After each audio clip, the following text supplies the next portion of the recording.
Radio Atalaya presentamos Sin Amarres. Sin Amarres es noticias. Sin Amarres es opinión. Sin Amarres, una mesa de diálogo donde sobresalen los temas de mayor interés social, económicos y políticos del país. Bienvenidos a su espacio Sin Amarres. Bajo la conducción y dirección del sociólogo Stalin Poveda Granoble. En el aire.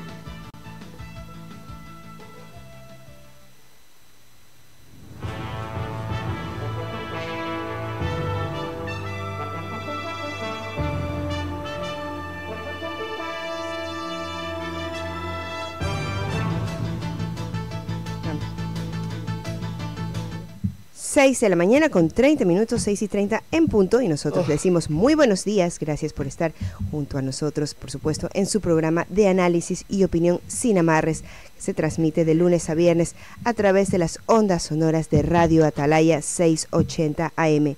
Estamos jueves 12 de septiembre y por supuesto tenemos para ustedes la más completa información y el análisis en este espacio, donde también saludamos a nuestro compañero Carlitos Pacheco en la sala de controles, y junto a mí aquí en la cabina está el licenciado Alcides Montilla, a quien le decimos buenos días, al igual que el sociólogo Stalin Poveda, principal director de este espacio. Muy buenos días a ambos.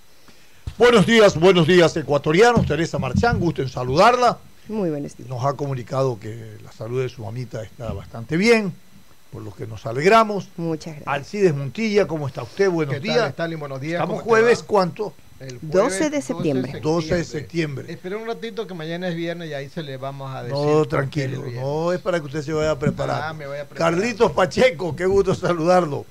Bueno, ecuatorianos, compartimos con ustedes los titulares de las primeras planas de los medios de comunicación impresos de circulación nacional. Efectivamente, iniciamos con Diario Expreso de Guayaquil. Su principal titular nos dice: la Fiscalía pide informe sobre 5 contratos con Odebrecht.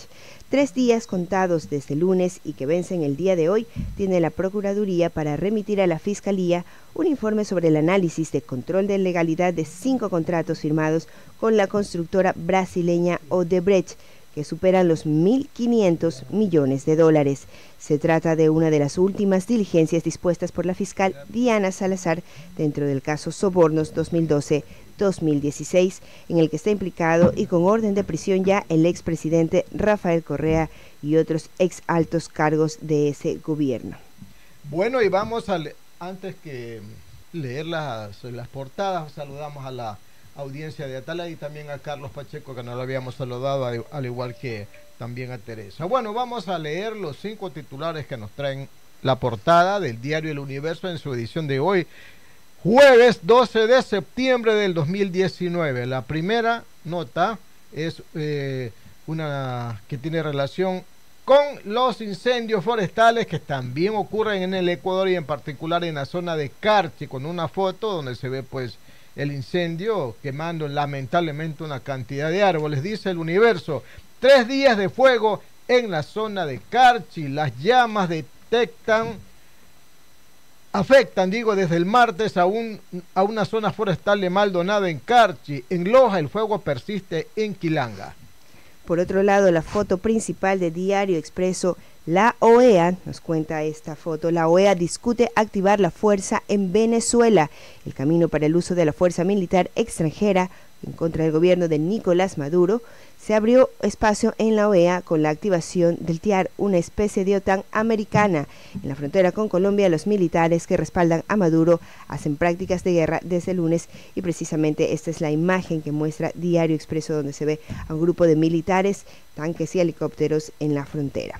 Y en el ámbito internacional, pero en otra nota, El Universo dice: Trump, el presidente estadounidense Donald Trump, amenazante en acto por ataque del 9/11.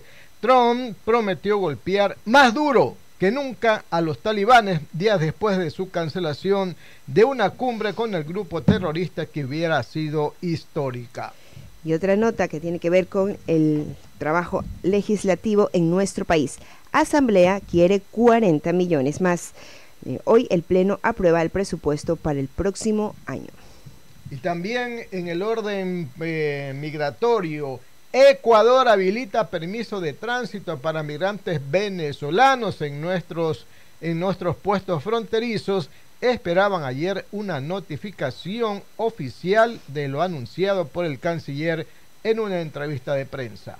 Por otro lado, Camarón, una economía que está en riesgo, nos cuenta Expreso. La sanción de China pone en aprieto a las empresas y a los proveedores.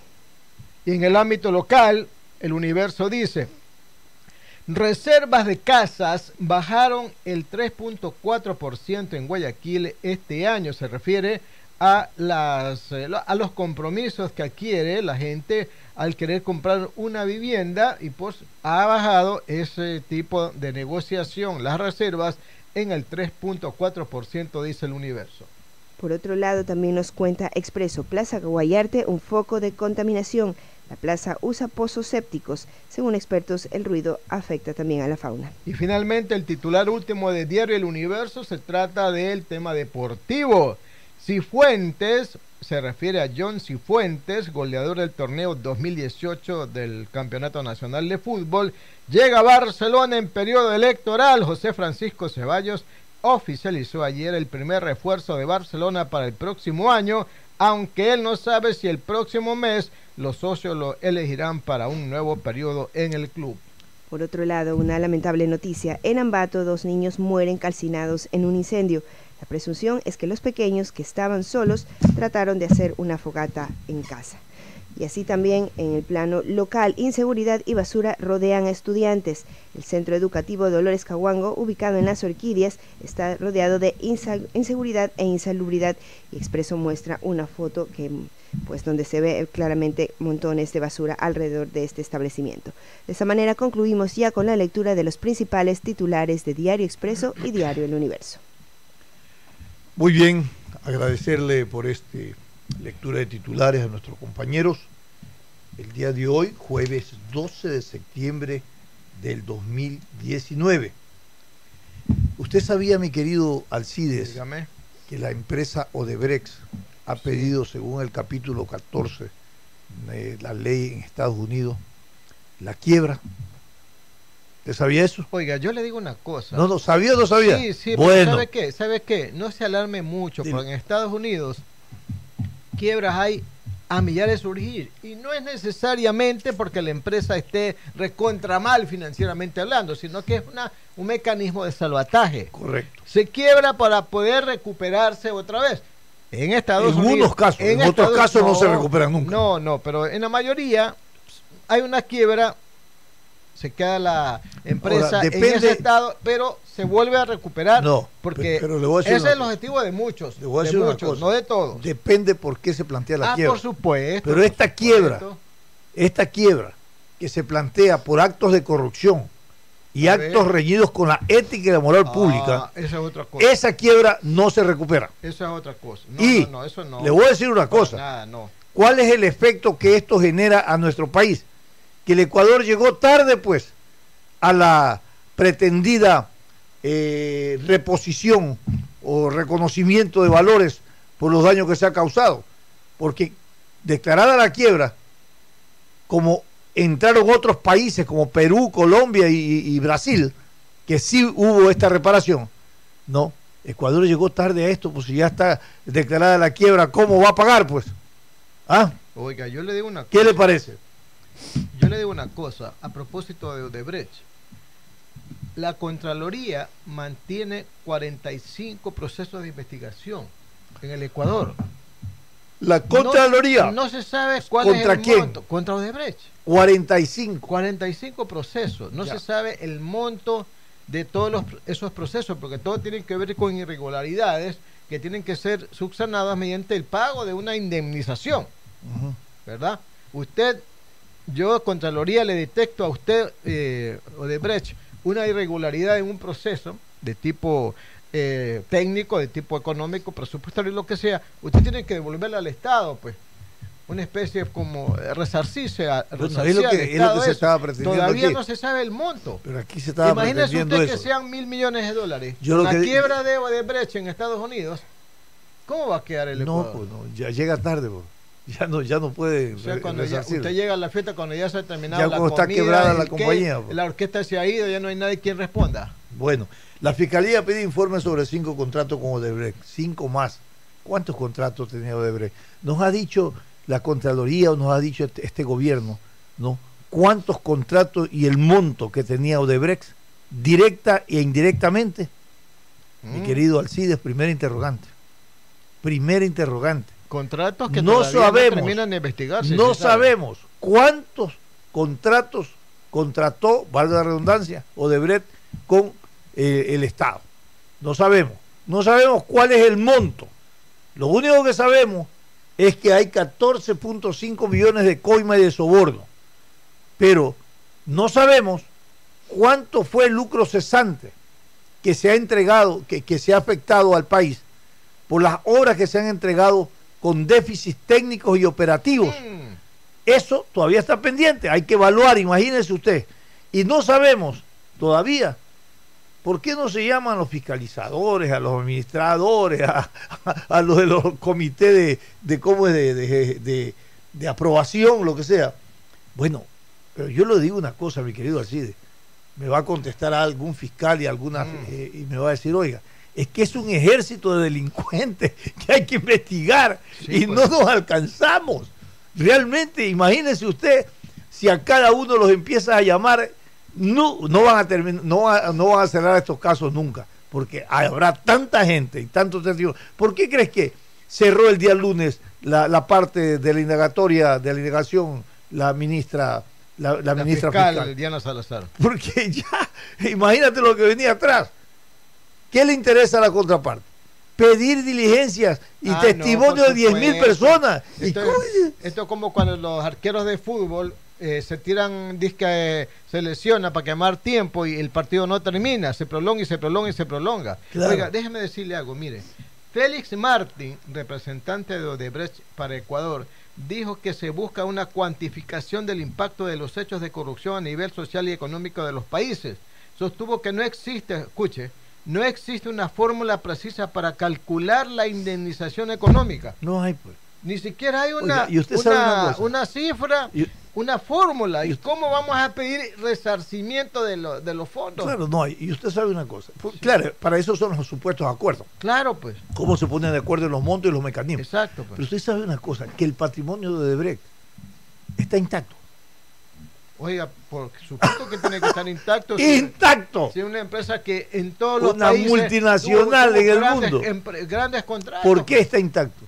Porque están investigando el acto de corrupción, pero no están investigando el origen de sus activos. Stalin, pero ya Estados Unidos Sí ya pagó, pues. Sí Estados saben, Unidos ya pagó, pues. No, pero eso es un acuerdo, es un arreglo para pagar. Ya pagó, pues. Pero lo que yo te digo, ¿por qué no investigan el origen de los activos de Odebrecht? ¿Ah? Oiga.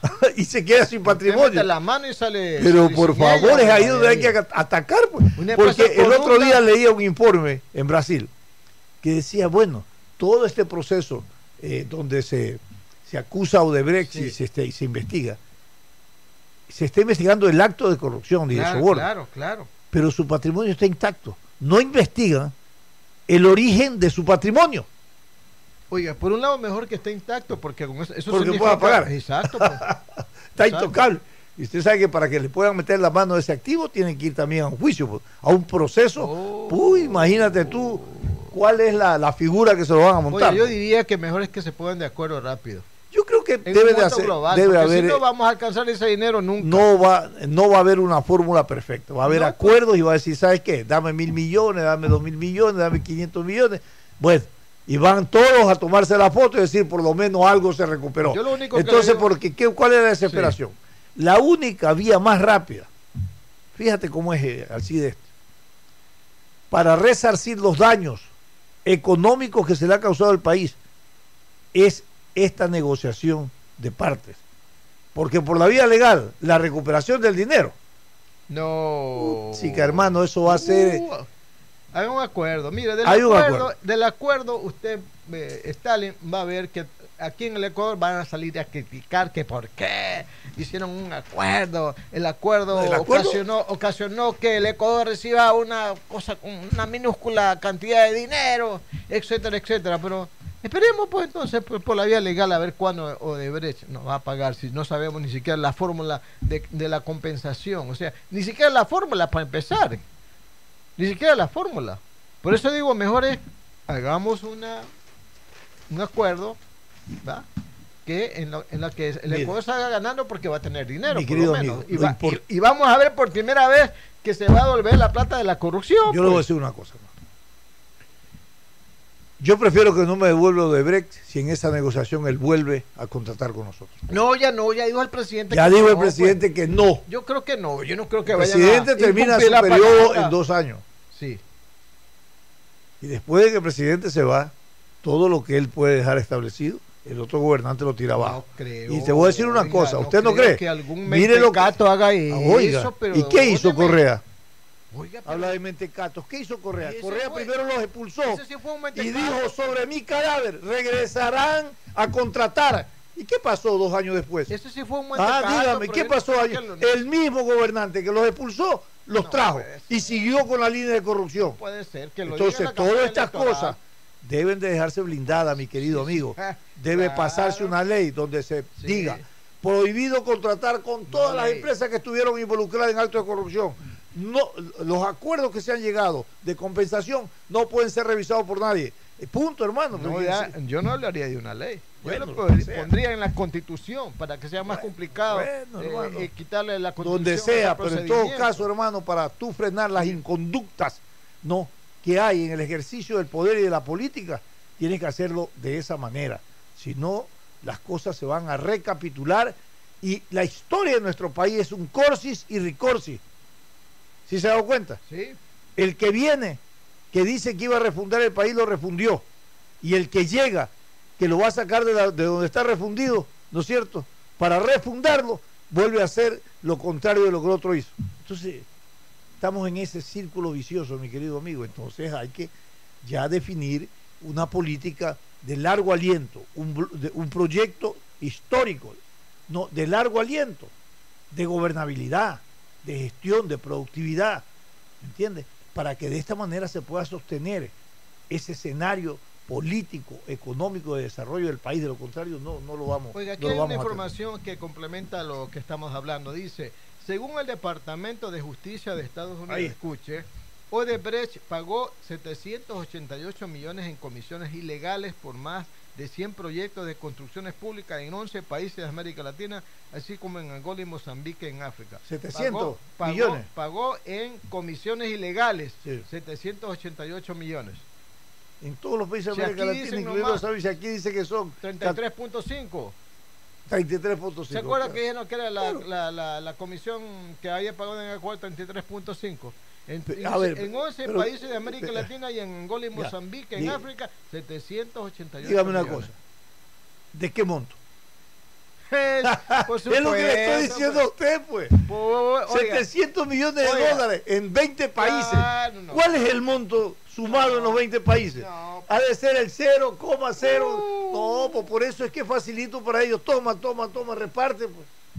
Sí, pues. Por eso es que la política de la coima y la industria de la coima es la que más prospera para ellos, pues. Y con eso hacen sus grandes negocios en América Latina y en el mundo, pues. Entonces, yo sí insisto que en el país deben decirle ecuatorianos. Y esto se lo recomiendo al señor presidente de la República, que eso lo puede decir él. Haga una evaluación, y al vicepresidente, haga una evaluación y dígale al país cuál es el monto de contratación directa e indirecta que tuvo Odebrecht en el país para sacar el porcentaje que se permitió repartir en coimas, que esa es otra burla, la burla moral, ¿no? Y luego dígale al país cuánto es la cuantificación de inconformidades por daños y perjuicios por entregas incompletas o inconclusas y las inconformidades operativas y técnicas. Y cuando sumemos eso, tenemos un monto para pedir una reparación. ¿Qué le parece, mi querido Alcides? Oiga, pero tendremos que esperar ¿cuánto tiempo hay? No, nada, hermano. Coge una auditoría que la hacen en 30 días y listo, antes que se vaya el gobierno. y ni siquiera una auditoría, porque todos los contratos son, se supone que están en cada uno de los ministerios. No hay ningún contrato escondido, eso sí se firma. Pero que ese es el deseo de Stalin Poveda Granoble. Pero ¿cómo? Pero es que es el deseo de la opinión pública. Que sea el deseo del presidente Lenín Moreno. Lo que importa es que sea el deseo que demanda la opinión pública, que demandan los ciudadanos, y que se aplique, pues, que se haga, pues. ¿Cuántas demandas ciudadanas quedan en el tacho del olvido? Pero vamos a decir en el otro tacho. Yo le voy a decir una cosa, mi querido Alcides. Pueden poner en el tacho del olvido 100.000 demandas ciudadanas, pero no hay que dejar de hacerlo. No, por entonces, supuesto, hermano, yo creo que eso es la presencia y la latencia de lo que es una verdadera auditoría social y una participación ciudadana. Pero aquí ya lo decimos, y nos están escuchando de Radio Escucha, y están diciendo, claro, tienen razón. Usted siempre dice, a ver, ¿cuál será la base para ponernos de acuerdo sobre una reposición, una reposición aquí? Pues. ¿No? Entonces, no hay fórmula. Entonces, a ver, empecemos por eso. Porque no me diga que usted le va a proponer una fórmula de arreglo a Odebrecht, y Odebrecht le va a decir, señor, es que yo no tengo plata, yo no tengo con qué pagarle. No, pues que te voy a decir, es mucho, deme 1.000 millones. Es mucho si yo no he contratado con el país y no 500. ¿Cómo que no ha contratado? Claro, ¿cómo no? Aquí está, señor. 6.200 millones de dólares. Aquí está lo que ha contratado, señor. Aquí está lo que ha contratado. 6.200 y pico de millones de dólares. Hermano, eso se contrató. Hagan la auditoría y verás que sabremos cuánto tenemos. Y luego háganla por daños y perjuicios. Y ahí tendremos ya la base para hacer una especie de auditoría y una fórmula para esta compensación que se está buscando. La mesa chica en disputa, señores. ¿Usted se acuerda que estuvo de moda el término de la mesa servida, no servida, de 3 patas, de 2 patas? Sí, pero hoy la mesa se achica, pero esta vez sí con comensales. Sí. Y están esos comensales buscando un puesto en esa mesa. ¿Producto de qué, mi querido amigo? Primero, de la renuncia de Santiago Cuesta. Poderoso asesor presidencial. Quedan definidas, según el diario El Expreso en actualidad, 2 facciones en Carondelet. Oiga, usted me hace acordar de los halcones y palomas, ¿se acuerda? Más o menos es la misma igualita, versión. La misma versión. Esa es la disputa de tronos. Sí, tronos. Entonces la situación no ha escalado a nivel de conflicto. ¿Usted se acuerda bien los tronos? Las posturas adversas son recurrentes en el gabinete. Pero hay una especie de coexistencia a pesar de que son ásperas y tensas las relaciones, lo cual habla muy bien de la tolerancia que tiene el presidente para manejar con equilibrio estos juegos de intereses dentro del poder. Pese a las diferencias de que se hablan en los pasillos de Carondelet, tanto el vicepresidente Otto Sonneholner y la ministra de Gobierno María Paula Roma han desarrollado varios planes conjuntos y son de los funcionarios más cercanos al presidente Lenín Moreno. ¿Qué dejó el asesor Cuesta? Dejó armado un tinglado de disputa de espacios de poder. Primero. Segundo, ¿qué aportó al gobierno del presidente Lenín Moreno? Bronca. Conflictividad, claro. No, y a veces imprudentes declaraciones. ¿Cómo el presidente Lenín Moreno se desmarca de su asesor? Con los decretos, de tal manera que hasta borró el cargo, ya no existe. 2 decretos se eliminaron. O sea, no es que va a sustituirlo a Cuesta a otro. Ya no va a haber asesor presidencial. Este es el 4º asesor que tiene el presidente, se sabe. Sí, ¿se acuerda usted de este planteamiento del poder detrás del poder? La sombra tras la sombra. Que hay poderes detrás del poder que son poderes más fuertes que el poder real representado. Esos poderes son poderes sin rostros, porque están son con rostro también. Son con rostro también. Claro, pero hay unos aquí sin es rostro. Claro, aquí son con rostro. Hay unos sin rostro. Hay unos sin rostro que uno nunca sabe porque nunca tienen cargos públicos ni aparecen en la lista de los burócratas. Bueno, ¿cómo se va a lidiar con este juego de intereses y conflicto de espacios de poder? Dice que no se descarta que esta disputa interna se pueda precipitar a medida que se acerquen las elecciones del 2021.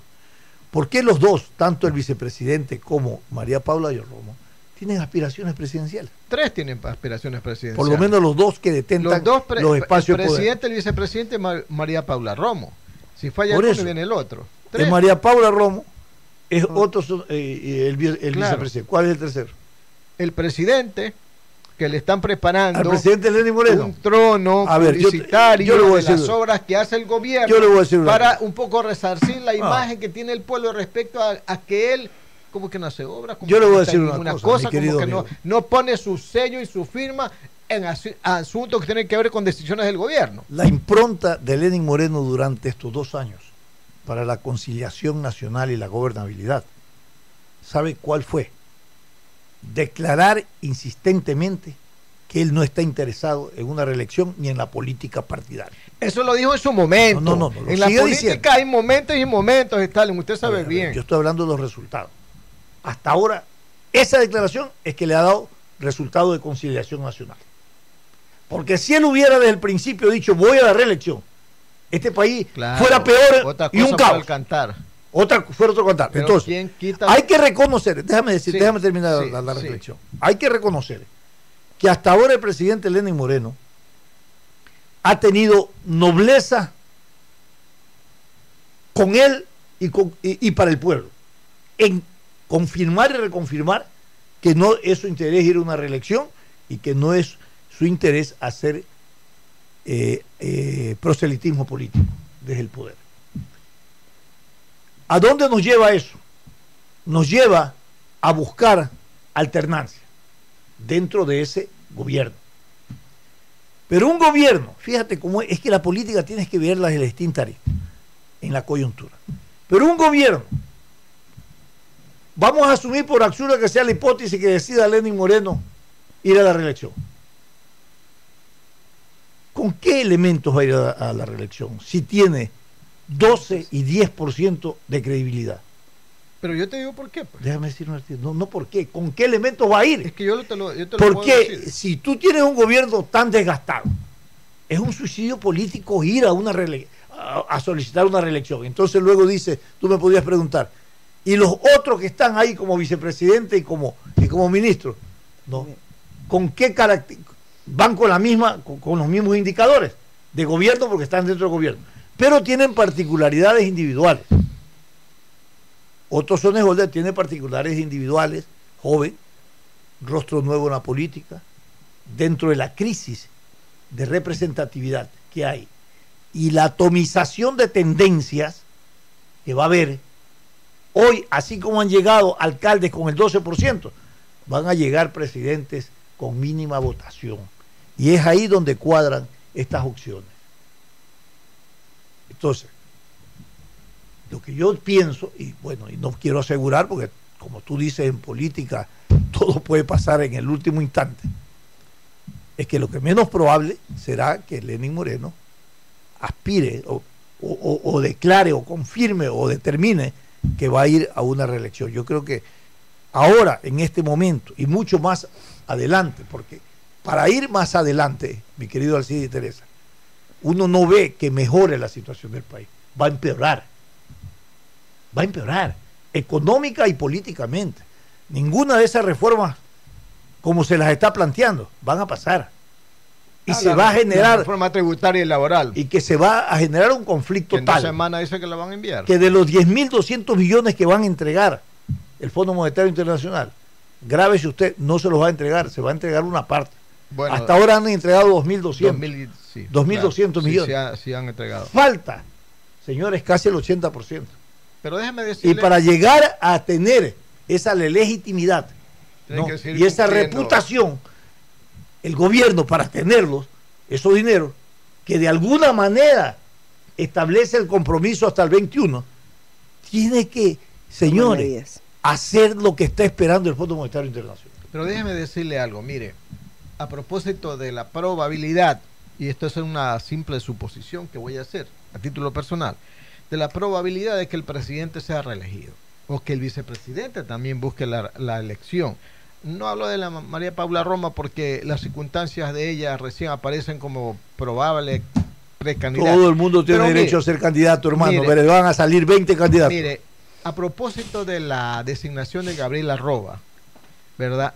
a él se le ha encomendado, según entiendo yo, una misión: recuperar la imagen del presidente. Desgastada, ¿por qué? Porque el gobierno, como muchos otros gobiernos, no saben aplicar una política de comunicación. Las cosas que hacen no se saben. Las cosas que hace el pueblo no las conoce. Y entonces un poco de lo que pasa con las encuestas en contra del presidente es precisamente por eso. ¿Usted quiere que haga lo que hizo Correa? Espérese. Un estado de propaganda. Espérese. Después usted hace el comentario pertinente. Entonces, ¿qué pasa con Gabriela Roa? Le han dicho, mire, nosotros queremos recuperar la imagen del presidente, queremos divulgar las cosas buenas que hace el presidente, porque una de las causas por las cuales hasta el momento el presidente tiene una baja popularidad del 12, el 15%, es porque el pueblo solo critica una parte, la parte mala, y no critica la parte buena que está haciendo el gobierno, porque no la publicita. El gobierno está haciendo muchas cosas, dice el gobierno, y no las publicita. Haga ese trabajo, señora Roa. Punto 1. Punto 2, en el tema del señor Holder. A don Otto Sonnenholder se le ha encomendado hacer la parte buena del gobierno. ¿En qué sentido? Inaugura obras, mantiene diálogos, entrega viviendas, está en los recorridos, etcétera. O sea, la parte buena. Y como que a Otto Sonnenholder, ¿cómo va a recuperar la imagen Lenín Moreno si le va a hacer la parte mala? Es que estoy dando las opciones. Entonces yo digo, esa situación de que le han encomendado a Otto Sonnenholder, como que le está gustando, ¿verdad? Y en la política usted sabe que eso es como cuando uno se enamora. De la noche a la mañana, vino el enamoramiento, y en la política rapidito usted se enamora de la política y le empieza a querer gusto, a tomar gusto. Y claro, usted toma gusto y empieza a decir, bueno, para participar en la política, ¿qué tengo que hacer? Crear un partido, un movimiento político para que me sustente mi candidatura. Entonces yo creo que esas son las situaciones a breve rasgo que lo que está pasando en el gobierno actualmente. Y lo de María Paula Romo, eso es desde hace mucho tiempo. Ustedes saben que a María Paula le gusta la publicidad, le gustan las entrevistas, le gusta difundir su imagen, mala o buena, le gusta estar en los medios. Ya probó en ruptura de los 25 lo que era ella en el campo político, creo que fue elegida representante, algo así, en la asamblea. Pero el asunto es que de esos tres candidatos, es muy probable que salga el candidato. Ahora, ¿qué dice Alianza País? Los dirigentes están apoyando a Otto Sonnenholder. Ya lo dijo aquí, acuérdense bien, claro. Teresa, ¿verdad? Rommel Salazar, director del partido aquí en Guaya, nosotros vamos a proponer, dijo él, y lo dijo hace un mes, vamos a proponer la candidatura de Otto Sonnenholder. Entonces, así están las cosas, este tema. Está bien, pues. Yo lo que te quiero decir es una cosa.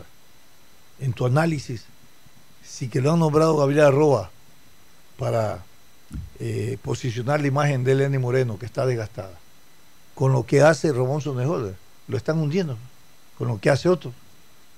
Porque es él que está presentando la cara social, donde él se presenta, donde él está con la gente, y no es el presidente Lenín Moreno. Bueno, pues entonces eso, ¿no? ¿Qué es lo que te quiero decir?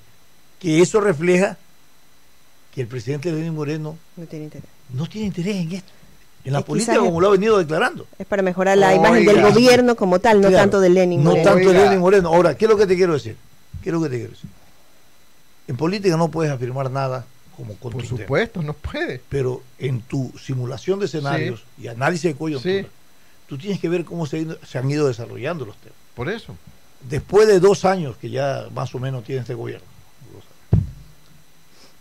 si hubiera habido un interés político, era en los primeros años, porque tenía que fortalecer su plataforma para lanzarse, y no en los últimos años con el desgaste que tiene. Entonces, es una cosa de lógica política, entonces, y de lógica electoral. Aquí lo que se ve es que el vicepresidente es el que está utilizando la estructura del Estado, ¿no es cierto?, el aparato estatal, para la promoción y gestión respecto a políticas sociales, donde él está siempre presente y donde es el predominio y que crean lealtades electorales. Hermano, no hay otra cosa que crea lealtades electorales que las políticas sociales. El expresidente Rafael Correa mantiene y ganó todas las elecciones. ¿Por qué? Porque tuvo esas adhesiones electorales por las políticas sociales que siempre estuvo preocupado de hacerlas y llevarlas a la práctica. Y esto no lo digo yo, lo dicen los analistas políticos, los líderes políticos. Le reconocen en el expresidente Rafael Correa esa habilidad y manejo y sostenibilidad, ¿no?, para tener ese respaldo electoral. Y lamentablemente los gobernantes, después de él, antes de él, o sea, no miran la política social desde la perspectiva de sostener, primeramente, su capacidad para gobernar y segundo, para tener esas respuestas en el orden electoral. Siempre están más preocupados por lo económico, que es fundamental, por la estructura del Estado, pero dejan a un lado aspectos eminentemente sociales. El otro día que decíamos, revise usted, ¿cuáles son las políticas sociales del presidente Lenín Moreno? El trabajo, que la vivienda, que la atención a los menores. Los últimos años, mis primeros años. A los discapacitados, todo eso. a los ancianos. Ya, revise usted, ¿no? Y es importante, alguien decía, la mejor política económica es convertir un programa económico en política social. Fíjate cómo es. Un programa económico en política social. La gente hace lo inverso, ¿no? Hacen política económica y subordinan a programas, no, los temas sociales. Nuestros anunciantes. Claro que sí. Antes de ir a la pausa comercial, les recordamos que la ampliación de carriles que se hará en la vía La Costa y el ingreso en la avenida del Bombero son parte del camino de la innovación de la ATM y la alcaldía de Guayaquil. Sigamos recorriendo juntos el camino de la innovación. Este es un programa de opinión, categoría O, apto para todo público. El siguiente es un espacio publicitario apto para todo público. Te contamos que EMAPAC y la Alcaldía de Guayaquil trabajan planificadamente en la ejecución de obras para la prevención de inundaciones en los sectores más vulnerables de la ciudad. Estamos construyendo las estructuras de drenaje pluvial que darán continuidad al sistema de alivio de aguas lluvias en la avenida Juan Tancamarengo, beneficiando a 132,000 habitantes de Mapasingue, Marta de Roldós, Lotización Señora de Pareja y sectores aledaños. Además, dentro del programa de prevención de inundaciones, se está licitando la construcción del nuevo sistema de drenaje pluvial en la intersección de la avenida Casuarina con la vía perimetral. EMAPAC trabaja por un Guayaquil saludable, inclusivo y sustentable, en coordinación con la alcaldía y supervisando a Interagua. En agosto, con tu carro revisado, todos estamos más seguros. Este mes la revisión técnica es para los vehículos con placas terminadas en dígito 7. Saca tu turno ingresando a www.atm.gov.es para elegir el día y la hora más cómodos para ti. Recuerda que en los primeros días del mes recibes descuento en tu tasa de revisión del 10, 15 y hasta 20%. Trabajamos para hacer las vías más seguras. ATM, todo por Guayaquil, en coordinación con la alcaldía. Permiso, ¿ya desean ordenar? Perdón. Hola, no vean el teléfono, solo escuchen y miren al frente. Cada vez que usas el celular en la mesa, te pierdes la oportunidad de sonreír, de conversar, de quererse más. La mejor conversación no tiene caracteres. Cuando estés con tu familia y amigos, no mires tu teléfono. Mira al frente. El derecho al agua y alcantarillado es un hecho con EMAPAC y la Alcaldía de Guayaquil. Gracias a ustedes han logrado que el sueño de Valle de la Flor, Paraíso de la Flor y de San Francisco sea una realidad el día de hoy. Así se trabaja cuando se quiere hacer bien. La Alcaldía, en conjunto con EMAPAC y el Gobierno Nacional, firmaron el financiamiento para la construcción de un nuevo sistema de alcantarillado sanitario para beneficiar a más de 200,000 habitantes. Y es de mucho beneficio porque ya nuestros niños, nuestros adultos, ancianos ya no caminarán más donde había olor fétrido, calles lodosas. Ya tendremos un paraíso mejor, cambiado, transformado. EMAPAC, trabajando por un Guayaquil que sueña en grande, en coordinación con la Alcaldía de Guayaquil.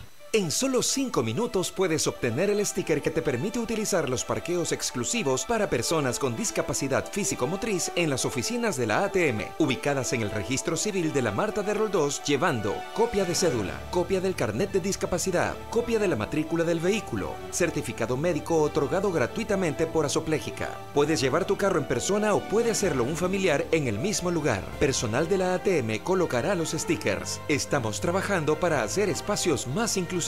ATM, todo por Guayaquil, en coordinación con la alcaldía. Hola, no vean aquí, miren al frente. La tecnología es lo máximo. puede acercarnos a las personas que están lejos, pero cada vez que vemos más la pantalla que lo que tenemos enfrente, nos alejamos. Cuando se presente la oportunidad de vivir algo único, mira al frente.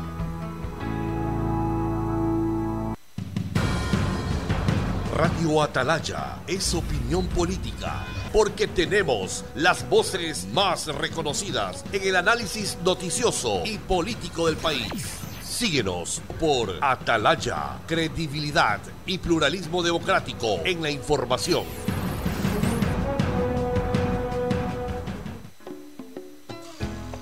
Fin del espacio publicitario. Usted está escuchando un programa de opinión, categoría O, apto para todo público. Sin amarres, una mesa de diálogo donde sobresalen los temas de mayor interés social, económicos y políticos del país. Sin amarres, bajo la conducción del sociólogo Stalin Poveda Granobles.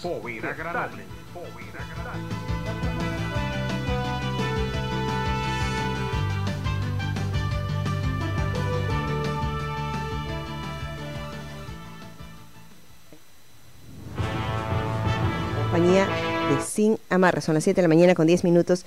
Estamos en su programa Sin Amarres. En este momento es buena hora para tomarle el pulso a nuestra ciudad y lo hacemos a través del Twitter de la ATM-Tránsito. El tiempo de viaje en la avenida Quito desde San Francisco de Marco hasta Alejo Lascano tiene un recorrido de 3 minutos y 27 segundos. Facilitamos de esa manera tu viaje por todo Guayaquil. Ya lo sabe, visite la página de Twitter de la ATM. Por otro lado, en este momento vamos a darle ya los buenos días y la bienvenida al economista Héctor Delgado, analista económico, con quien dialogaremos precisamente sobre la situación financiera económica de nuestro país. Cuando tenemos la oportunidad de entrevistar a un economista, siempre pensamos que tienen la varita mágica, no solamente para el diagnóstico, sino para la solución a los problemas económicos y de crisis que vive el país.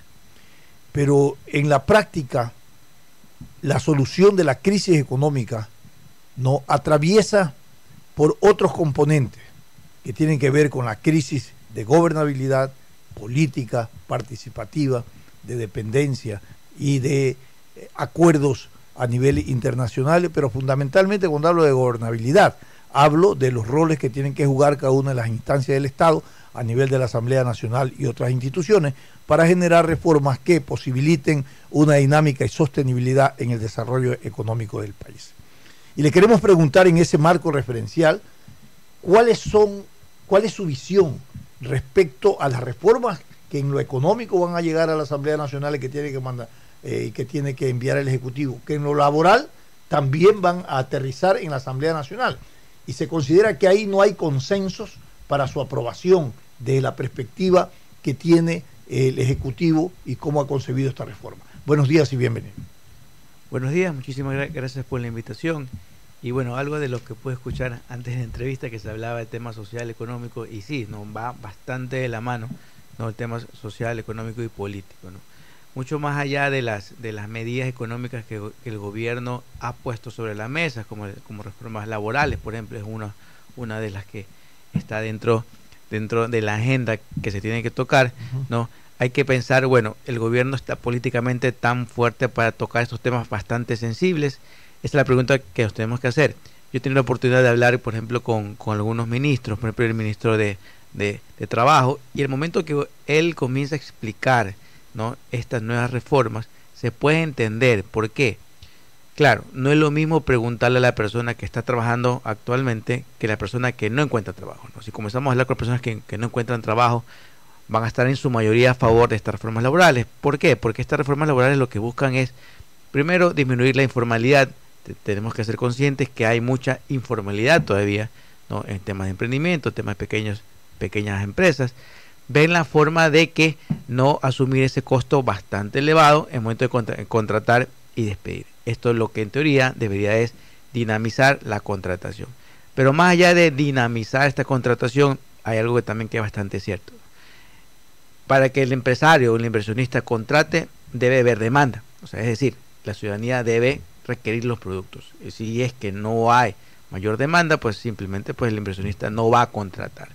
Entonces, más allá de estas reformas laborales, es importante que el gobierno busque mecanismos en el cual el consumo se vaya elevando, porque si comenzamos a ver las ventas, ¿no? Y esto también es un índice que recientemente salió, las ventas no han crecido, han disminuido poco, pero han disminuido en comparación a los mismos meses de años anteriores. Entonces, si las ventas no crecen, el inversionista no va a contratar.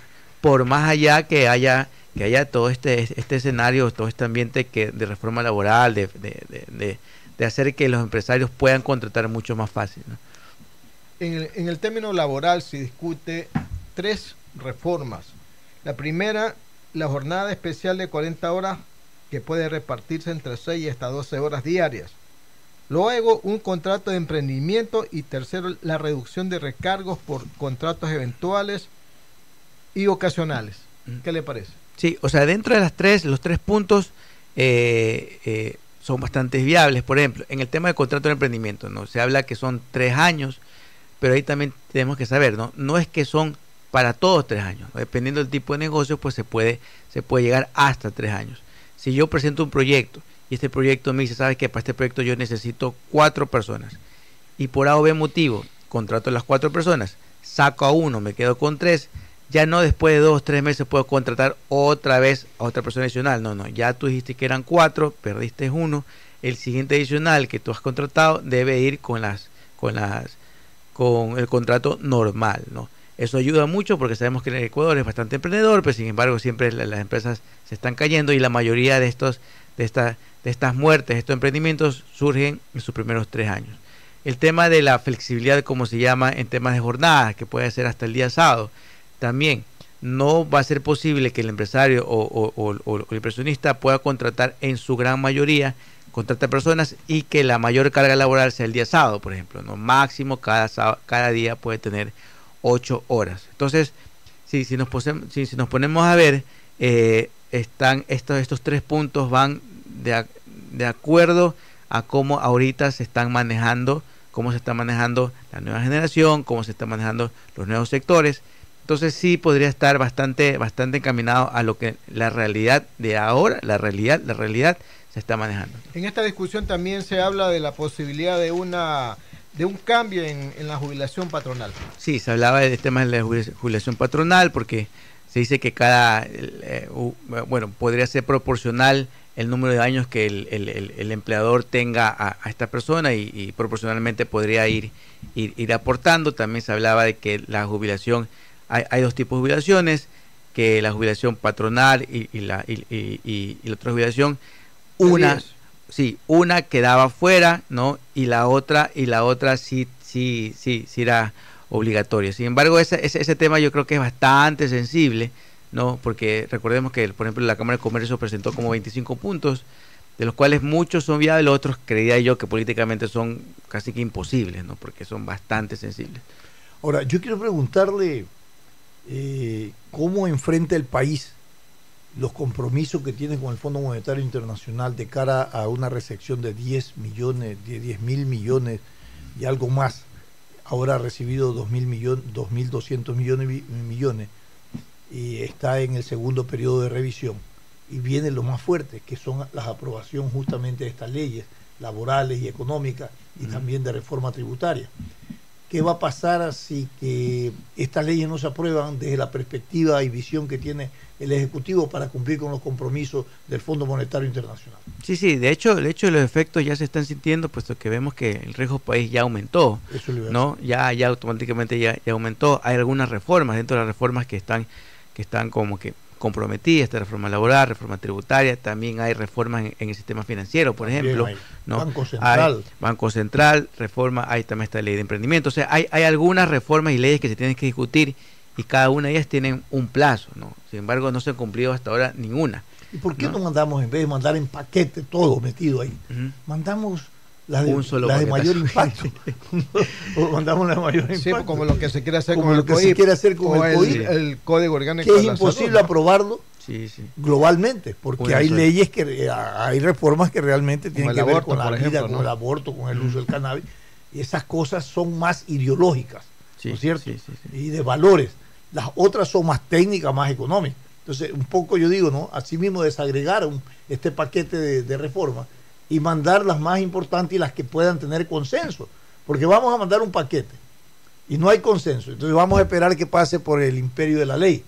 Y tampoco eso en la política, en términos político-moral, tampoco es adecuado. Sí, aparte también hay que ver el tiempo en el cual se podría discutir, ¿no? Bueno, hay muchos analistas que saben un poco más de temas de política, decían, bueno, estas normas hay que más o menos aprobarlas por noviembre, diciembre, donde la gente ya está en otras cosas, ¿no? Pero, o sea, el gobierno sí debe impulsar esta reforma, o sea, no es algo que yo lo podría estar pensando, es algo que tengo que hacerlo de acuerdo a los compromisos. ¿Y qué podría pasar? Claro, el Fondo Monetario podría decir, bueno, tú no me has cumplido, no, simplemente pues te cierro la llave, y ahí viene el problema, ¿no? Si el Fondo Monetario y todos estos organismos multilaterales nos cierran la llave, no va a haber mayor consumo, y si no hay mayor consumo, pues ahí la economía estaría peor de la que está ahora, ¿no? Exacto. Como la han pronosticado, la recesión viene hace mucho tiempo y han pronosticado el próximo año y el próximo. El crecimiento ha bajado. O sea, el crecimiento es mínimo, ¿no? El proyecto del 0.2% ha bajado, creo, a 0.1%. Y empezamos el año con 1.4 y vamos, tú disminuyendo. Pese a la intervención del fondo, porque se pensaba que el fondo iba a recompensar un poco la... Pero ¿sabes cuál es el problema? Que lo que recibe del Fondo Monetario Internacional son recursos no para la reactivación, sino para gastos corrientes y pagos de deuda misma. Para reducir el déficit. Por eso, pago de deuda mismo. O sea, no se ve como que una inversión, que obviamente es que entra dinero para dinamizar la economía. No, ahí está. Pero tampoco es para el consumo, como era en el gobierno anterior. Sí, claro, toda la plata era para el consumo y no había nada para la inversión. Hay algo si tú recibes dinero para lograr equilibrios como es presupuestario, es gasto corriente. Gasto corriente. Lógico. Totalmente. ¿Por qué? Porque tienes que seguirlo pagando a los empleados. Un actor, bueno, que el gobierno se está apalancando muchísimo para generar un poco mayor de consumo y generación de trabajo, por ejemplo, es el tema de la banca pública. Ya vemos que la banca pública está bastante activa, sin embargo también a ellos se les acaban los recursos, ¿no? Por más que están buscando recursos de organismos también internacionales, también se les acaban los recursos. Entonces, estas reformas es importante que se pongan sobre la mesa y que sean aprobadas lo mayor rápido posible, porque si no, viene el problema, ¿no? Héctor, ¿y la billetera móvil? ¿Está de acuerdo o no? La billetera móvil, a ver... Ya va a empezar el 3 de octubre. Sí, la billetera móvil es un mecanismo bastante interesante, sin embargo, ahí hay un problema, ¿no? A ver, la intermediación o la incursión de la sociedad dentro del sistema financiero todavía no está bastante grande, no se habla que aproximadamente el 50% de la población todavía no está bancarizada, y el hecho de que tenga un costo, en realidad lo que va a generar es que las personas tengan un poco más de resistencia en utilizar, ¿no? Recordemos que la billetera móvil es el reemplazo del dinero electrónico, sin embargo el dinero electrónico no tenía pues un costo. De billetera móvil sí tiene 9 centavos por cada transacción, también el trasladar ese dinero electrónico, por así llamarlo, dinero físico mediante los cajeros va a tener un costo de 40 centavos aproximadamente. 45. Sin embargo, es un mecanismo más, sí, pero no va a solucionar el objetivo que es lo que querían, ¿no? La disminución de dinero efectivo en la economía, ¿no? Es un mecanismo más, sin embargo, creía yo en parte personal que el hecho que tengan estas tarifas, por más mínimas que sean, ¿no? Y aparte que se tiene que tener un dispositivo, sí o sí, tiene que tener un dispositivo y tiene que tener datos, ¿no? Eso va a disminuir el consumo de esta herramienta. Oiga, Héctor, ¿la billetera móvil ataca la dolarización? No, que creía yo que es un mecanismo, que se utiliza en otros países y no creo para nada. ¿Qué nivel de credibilidad y confianza la gente tiene para utilizar este mecanismo de la billetera móvil en términos de transacciones electrónicas y todo? O sea, ¿Qué cultura hay para esto? Claro, el tema de cultura todavía nos falta bastante, por eso que hablaba que todavía hay un 50% de la población que no está bancarizada. Significa que tiene algún servicio que otorga la banca, no necesariamente crédito, no puede ser cuentas de ahorros, cuentas corrientes. Entonces, si todavía hay un sector bastante grande que todavía no se acerca al sistema financiero, y esta poca población que tiene conocimiento o tiene ya experiencia en los servicios financieros, decirle hay esta otra opción, pero cuesta. Recordemos que la gente lo que menos quiere es que cueste. Entonces, todavía falta, ¿no? Creo que hay como 28 instituciones con cooperativas y bancos 28, que ya sí. que están incursionando. La mayoría de las personas quienes utilizarían esto serían quienes, las personas que tengan, bueno, su smartphone, que tenga datos. Esa es la desventaja que tiene frente al dinero electrónico, que simplemente con un mensaje de texto se podría hacer, ¿no? Ahí ya con un mensaje pues ya se cubre mucho más eso es más población. Ágil, más dinámico y todo. Más dinámico, más ágil, más barato, de hecho sin costo. El problema era que era mediante el Banco Central, ahí sí se podría hablar de la generación de dinero. También hay una diferencia, que el dinero tú tienes que depositarlo. Es diferente hay que cuando tú ahí. Tienes una tarjeta de crédito. Es como una tarjeta de débito, tal vez. Es como una tarjeta de débito, exacto. Claro, es parecido, o sea, tengo que tener el dinero ahí y obviamente tengo que anclar una cuenta a mi celular, ¿no? Y digo una cosa, y esos dineros que yo deposito tienen respaldo, tienen encaje. Claro, es igual como una cuenta, o sea, yo tengo una cuenta en banco si ABC. Encaje, porque si ponemos 50-50 y somos 10 millones, son tantos millones y quiero saber si tiene el encaje por cualquier cosa. Simplemente es como que atar la cuenta que yo tenga en estos bancos a mi celular, nada más. Y obviamente es como abrir una cuenta, igual. El problema es que no va a ser para todo uso. Sí. Te va a ir un taxi, no le va a decir quiero pagar con una billetera móvil, o donde la María en el mercado no va a poder. Que eso también fue uno de los problemas con el dinero electrónico. Recordemos que decía, bueno, te pago con esto, no. Entonces, y mucha gente dice, oiga, págame en dólares, hermano, yo no quiero. Es que todavía acá manejamos bastante el dinero físico. Todavía. Los balones por allá, dice en efectivo, claro. Los balones, ¿se acuerdan? En efectivo, fíjese. Es verdad. ¿Y cuánto compra usted a veces? 12, 15 dólares en efectivo. Sí. Muy bien, Héctor, muchísimas gracias, economista, por haber estado con nosotros, haber analizado un poco el escenario de la situación económica que vive el país. Gracias a ustedes por vuestra sintonía. Lo dejamos en compañía de Fernando Aguayo en vivo. Sin amarres, una mesa de diálogo donde sobresalen los temas de mayor interés social, económicos y políticos del país. Sin amarres, bajo la conducción del sociólogo Stalin Poveda Granobles. Este es un programa de opinión, categoría O, apto para todo público. El siguiente es un espacio publicitario apto para todo público. Te contamos